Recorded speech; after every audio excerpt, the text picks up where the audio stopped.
Limiting ബിലീഫ്സിനെ എങ്ങനെ ഒഴിവാക്കാം? ആദ്യ ഘട്ടം എന്ന് പറയുന്നത് ഐഡന്റിഫിക്കേഷൻ ആണ്. അതായത് തിരിച്ചറിയുക.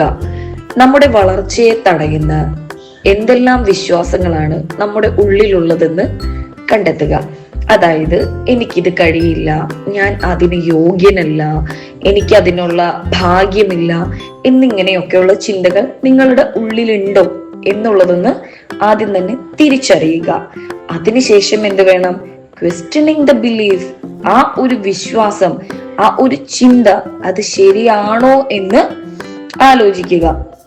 കാരണം എന്തെങ്കിലും കാര്യം ചെയ്ത് നമ്മൾ പരാജയപ്പെട്ടിട്ടാവണമല്ലോ നമ്മുടെ ഉള്ളിൽ ആ ഒരു ചിന്ത വരുന്നത്. അപ്പോൾ ഞാൻ എല്ലാ കാര്യങ്ങളും ചെയ്യുമ്പോൾ പരാജയപ്പെടാറുണ്ടോ, അതോ എനിക്ക് എന്തെങ്കിലും എന്റെ ജീവിതത്തിൽ വിജയങ്ങൾ ഉണ്ടായിട്ടുണ്ടോ എന്നുള്ളത് ആദ്യം ഒന്ന് പരിശോധിക്കുക. അടുത്ത ഘട്ടം എന്ന് പറയുന്നത് ക്രിയേറ്റിംഗ് എംപവറിംഗ് ബിലീവ്സ്. പഴയ നെഗറ്റീവ് ചിന്തയ്ക്ക് പകരം പോസിറ്റീവായ ഒരു കാര്യം കണ്ടെത്തുക. ഉദാഹരണം, എനിക്ക് ഒരു ഗ്രൂപ്പിന് മുൻപിൽ സംസാരിക്കാൻ പേടിയാണ്.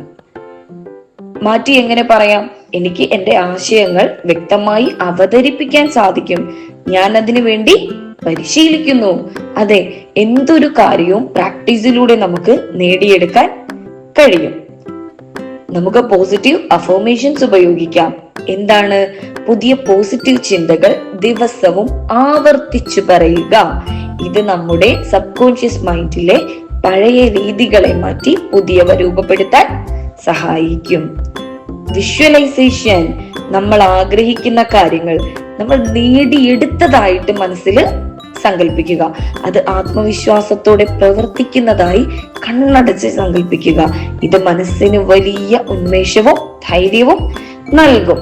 ഞാനൊരു നല്ല ഡോക്ടർ ആവണമെന്നാണ് എൻ്റെ ആഗ്രഹമെങ്കിൽ ഡോക്ടർ ആയതായി ഞാൻ സങ്കല്പിക്കുക. അതെനിക്ക് ഫീൽ ചെയ്യുക. Small steps. പെട്ടെന്ന് വലിയ മാറ്റങ്ങൾ നേടണമെന്ന് വിചാരിച്ചാൽ അത് നടക്കില്ല. എന്ത് ചെയ്യുക? ചെറിയ ചെറിയ ചുവടുവെപ്പുകൾ നമ്മൾ അതിനു വേണ്ടി നടത്തുക. ആ ചെറിയ ചെറിയ ചുവടുവെപ്പുകളിൽ കിട്ടുന്നത് നമ്മൾ വളരെയധികം സന്തോഷിക്കുക.